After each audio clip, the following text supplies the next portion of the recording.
네, 여러분 오늘도 참으로 좋은 날입니다. 오늘은 대상관계 이론의 창시자라고 할 수 있는 멜라니 클라인에 관해서 연구하도록 하겠습니다. 시인 예츠는 이제 내 사다리가 사라져 버렸으니 모든 사다리들이 서 있는 땅 위에 누워야겠네.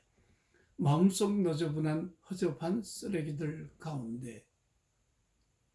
그러므로 예츠의 시인의 이 고백 안에서 우리가 발견할 수 있는 것은 그의 내적 마음 세계가 허접한 쓰레기들 가운데 자기가 누워있는 표상을 보여주고 있습니다. 헤르만 헤세는 말하기를 만일 당신이 누군가를 미워한다면 아마 당신은 그 사람 안에서 당신의 일부인 그 어떤 것을 발견하고 미워하는 것이다. 우리 자신의 일부가 아닌 것은 아무것도 우리를 괴롭힐 수 없다. 그러므로 한 개인이 고통과 괴로움을 받는다면 그것은 타자를 통해서 타자 속에 있는 자신의 한 부분을 보기 때문에 미워지고 고통스러워지게 되는 것입니다. 즉 투사되고 동일시되어지는 타자에게서 내 모습의 한 부분을 본다는 것이죠. 인간에 대한 프로이트와 클라인의 견해를 살펴보면 지그문드 프로이드는 인간을 동물적인 소원, 보복의 두려움, 죄책감과 씨름하는 존재로 이해를 했고요. 클라인은 멸절에 대한 공포, 즉 편집적 불안과 완전히 버림받는 것에 대한 공포를 우리들에게 말하고 있습니다. 그래서 프로이트의 이와 같은 견해는 인간은 역동하고 충동하는 생물학적인 존재로 본 것이 있고, 그리고 보복의 두려움은 어떤 자신의 공격성이 있으므로 이 공격성 이후에 두려움, 보복을 당할까에 대한 근본적인 무서움을 인간은 갖고 있는 것이죠. 그리고 자신의 역동과 슈퍼이고가 싸움을 하면서 이고가 중재하기는 하지만 많은 경우에 인간은 죄책감이라는 이 부분을 벗어나지 못하고 고통하는 반면에 멜라니 클라인은 멸절에 대한 공포, 편집적인 불안이 있다는 거예요. 그것은 달리 얘기하면 자신의 공격적인 환상으로 대상으로부터 공격당할까에 대한 박해공포를 말하는 것이고요. 그리고 완전히 버림받는 것, 우울불안을 과의 싸움하는 존재인 거죠. 그래서 인간은 두 가지를 항상 생각한대요. 하나는 내가 이 공동체에 소속될 만큼 내 자신이 괜찮은 존재인가? 두 번째, 나는 사랑받을 만한 존재인가? 이 두 가지를 생각해 보면 결국 인간은 유기공포라는 그 공포 속에 놓여 있는 인간 모습을 볼 수 있다. 그렇게 말할 수 있겠어요. 멜라니 클라인의 생애를 한번 살펴볼까요? 네. 멜라니 클라인은 어린 시절에 상당히 똑똑했어요. 특별히 오빠랑 그리고 언니 시도니, 특별히 시도니와의 나이 차이는 6살이었는데 그 언니가 어린 시절에 멜라니 클라인을 가르쳐주고 또 엄마처럼 많이 돌봤거든요. 근데 그 어린 시절에 언니 시도니가 죽는 일이 일어났고, 그리고 오빠도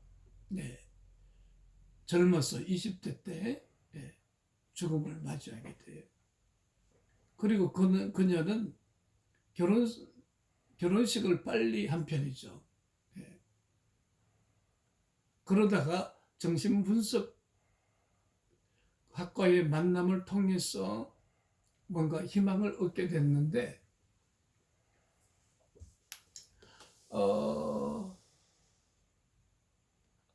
멜라니 클라인은 자기랑 안 맞는 전기계통의 그 전공을 하는 남자와 결혼을 했어요. 그것도 20대 아주 초반에. 그래서 그 결혼으로 말미암아 아이들을 낳게 되니까 결국 멜라니 클라인은 자신이 생각했던 이과대학에 가서 정신의학을 공부하고자 했던 그 꿈이 온전하게 이루어지지 못했죠. 그래서 남편은 전기기술자라서 이 도시 저 도시 출장하는 일이 많고 늘 외로움 속에 놓여 있었고, 그렇게 의미 없는 생활을 하는 가운데서 어느 날 플로이트의 꿈분석이라는 꿈 해석이라는 책을 만나면서 마치 자신의 인생에 뭔가 새로운 지평이 활짝 열리는 듯하다고 그렇게 고백하는 것을 볼 수 있습니다. 이때 멜라니 클라인은 헝가리 부다페스트에서 살았는데, 그때 헝가리 부다페스트의 정신분석자인 페렌치를 만나게 되죠. 그래서 이 페렌치로부터 자기 분석을 받고, 또 나아가서는 어린이 정신분석에 대한 어떤 아이디어를 얻게 되었어요. 그래서 자신의 아이 둘을 분석하기도 하고, 그래서 멜라니 클라인은 어린이 정신분석으로 매우 유명하죠. 그러다가 그녀는 칼 아브라함으로부터 베를린 정신분석 연구소에서 분석을 받게 돼요. 그래서 아브라함이야말로 자신의 온전한 스승이었죠. 그렇게 2년간 스승으로부터 지도를 받는데 칼 아브라함도 죽어버려. 그러니까 또 언니를 잃은 데다가 오빠를 잃은 데다가 스승을 잃었고요. 그 다음에는 더 이상 그 불행한 결혼 생활을 할 수 없음을 깨닫고 이혼을 하게 돼요. 그래서 두 어린 자녀와 함께 삶을 살게 됐는데, 그리고 나중에는 클라인의 아들인 한수건이 30쯤에 등반사고로 말미암아 추락해서 아들의 죽음을 겪게 돼요. 그러니까 우리는 멜라니 클라인의 이론에서 우울증, 디프레시브 포지션에 대한 연구를 깊이 할 수 있거든요. 그것은 아마도 클라인 자신의 문제였던 이 우울을 더 탐구했고, 그래서 우울증에 대한 좋은 이론을 개발했다. 그러니까 자신의 상처에서 나온 그와 같은 개념들이다 말할 수 있을 것 같아요. 안나 프로이트와 대립관계에 있었습니다. 잘 알다시피 안나 프로이트는 멜라니 클라인의 경쟁자이기도 하고, 그녀는 바로 지그문드 프로이트의 친딸이었던 거죠. 그래서 안나 프로이트는 이고 디펜스 메커니즘, 즉 이고 심리학을 만들게 됐고, 그리고 사사건건 멜라니 클라인과 대립관계에 놓였어요.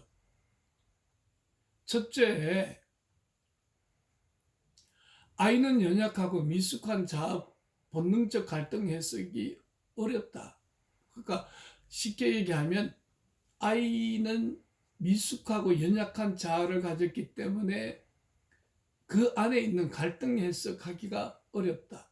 그리고 아이는 산만하잖아요. 그러니까 자유현상을 하거나 뭐 꿈분석을 하는 것이 상당히 어렵더라. 또 아이들은 언어적인 표현에 한계가 있어서 뭔가 그 표현을 온전하게 드러내는 것이 어렵다. 그러므로 아이들은 정신분석을 하려고 하는 것이 아니라 오히려 교육적인 접근이 바람직하다고 그렇게 생각했어요.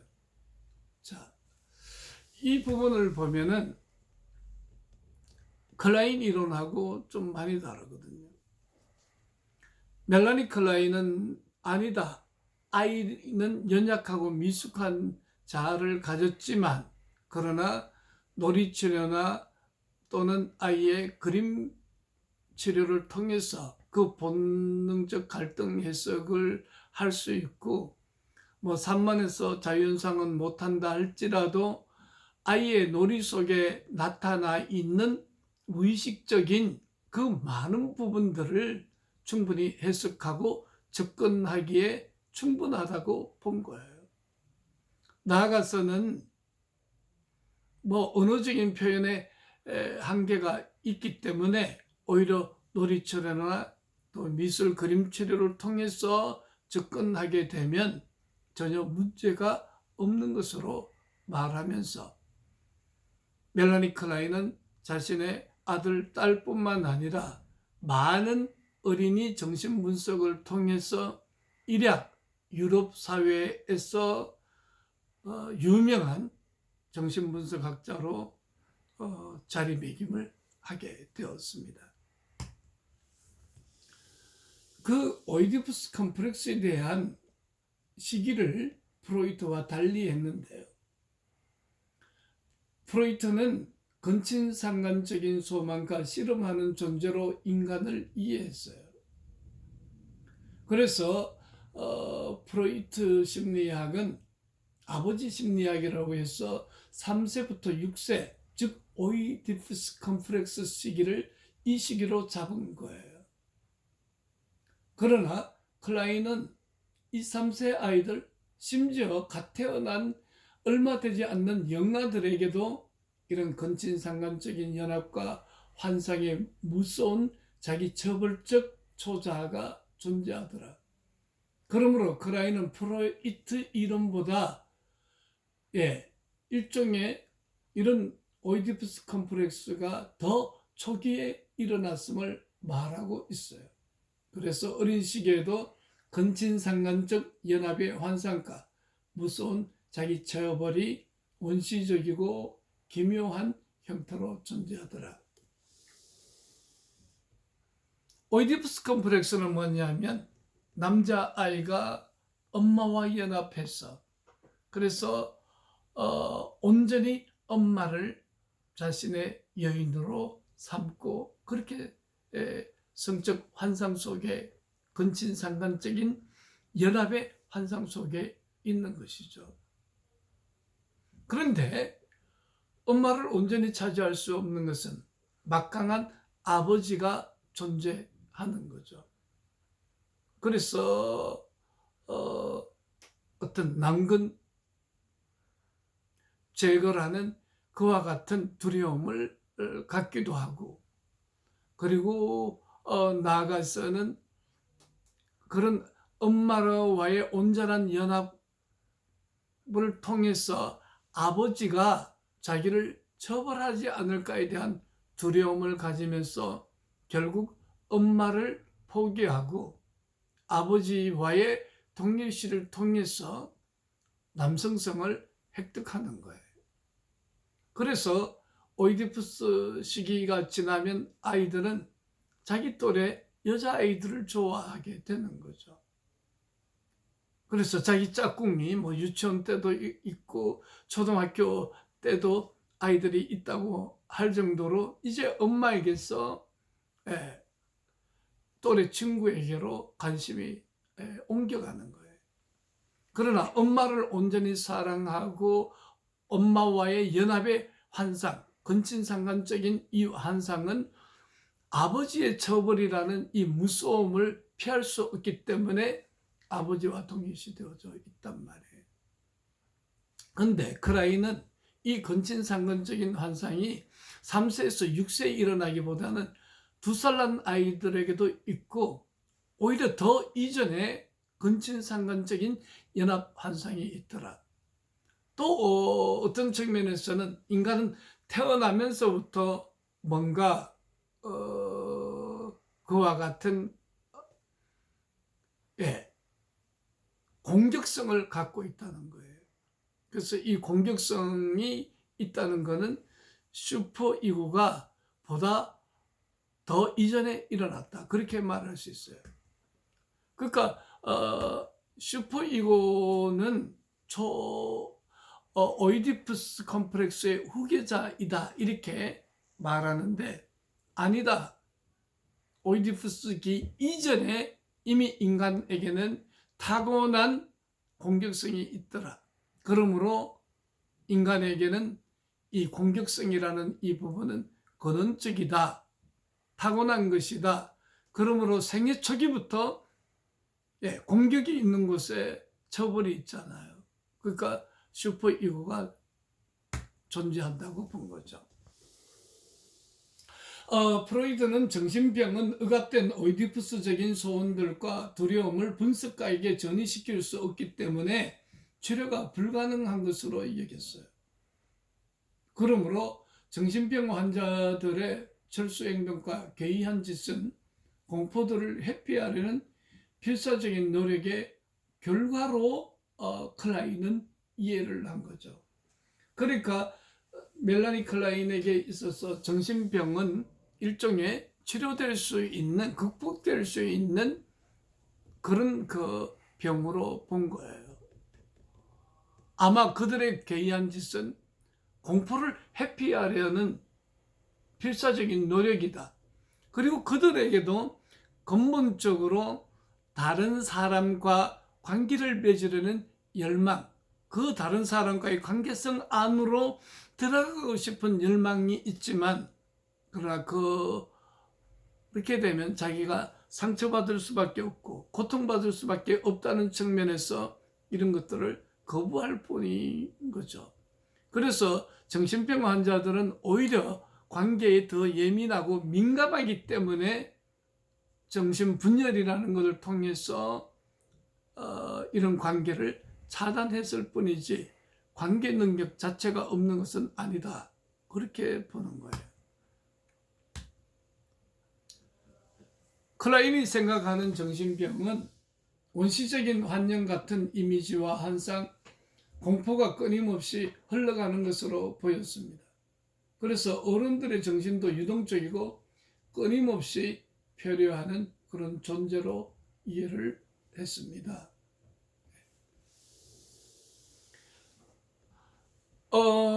그러므로 클라인이 생각하는 정신병은 일종의 관계의 상처와 끔찍한 주의상수 때문에 그것을 너무 민감하고 예민하게 받아들이는 사람들은 분열 기제를 통해서 자기 안으로 철수되어서 일종의 환각이라는 것들이 유빙처럼 왔다가 사라지고 왔다가 사라지는 그런 형태로 말하고 있어요.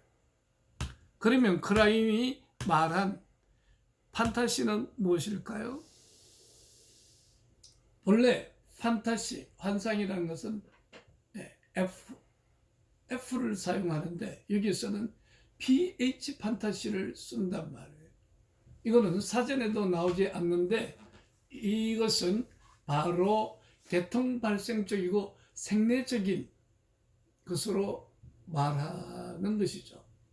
즉 아이에게 있어서 환상은 실제라는 측면에서 그거는 매우 고통스러운 경험이 되어질 수밖에 없어요. 즉 멜라니 클라인에게 있어서 환상은 개통 발생적으로 생리적으로 타고난 그 어떤 판타시가 있다고 본 거죠. 그러므로 갓난쟁이 아이에게도 계통발생적으로 타고난 어떤 기질적인 측면에서 강력한 공격성이 있을 수 있고요. 그러니까 공격이 있으면 뭡니까? 처벌에 대한 공포를 가지니까 영아 시절부터 슈퍼이고라는 처벌에 대한 두려움을 갖는 게 인간이라고 본 거예요. 지금 우리도 저희 강의를 듣는 여러분들이 어떻습니까? 강의 들으면서 이런저런 상상을 하고 환상을 그리기도 해요. 그러나 덩어리를 한 대 탁 쳐주면 현실로 돌아오죠. 그거는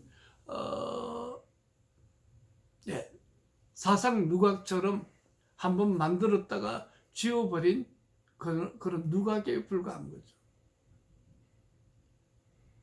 그러니까 환상이라는 것은 아이에게 심각한 이유는 그게 실제처럼 느껴진다는 점에서 자아체계가 형성된 성인의 환상 개념하고는 다르단 말이에요. 이번에는 부분 대상과 전체 대상 개념을 보겠습니다.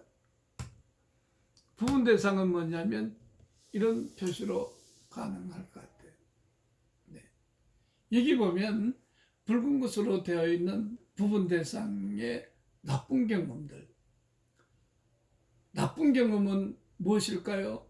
만족스럽지 못한 어머니, 불만스러운 어머니 경험, 유기되고 또는 처벌받고, 그래서 마음의 황폐를 가져다 줄 수밖에 없는 이 붉은색, 이 파란색 동그라미는 뭐냐면 좋은 대상 경험이에요.